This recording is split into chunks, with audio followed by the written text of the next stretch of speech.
बच्चों अभी मैं आप लोगों को बताऊंगी ग के बाद घ लिखने के लिए। तो बच्चों देखिए, पहला स्टेप हुआ, इस तरह गोल बना के आधा में ही छोड़ देना है, पूरा गोल नहीं करना है। दूसरा स्टेप में भी बिल्कुल उसी तरह, यह पहला हुआ, यह दूसरा हुआ, नीचे की ओर इतना में छोड़ दीजिए।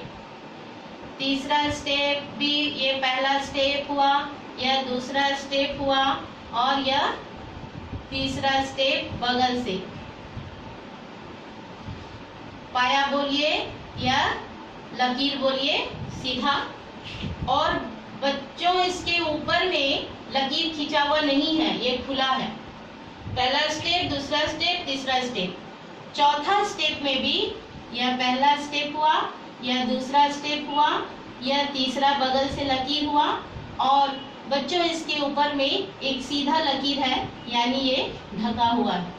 तो यहाँ ढका हुआ नहीं है, ये ध पढ़ेंगे इसको, लेकिन हम लोगों को लिखना है घ।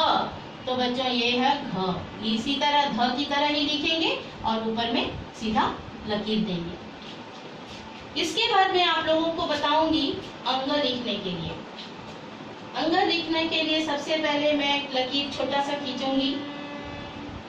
ये पहला स्टेप या दूसरा स्टेप, इतना ही में छोड़ देना है। दूसरा स्टेप है, बिल्कुल उसी तरह लकीर खींचेंगे और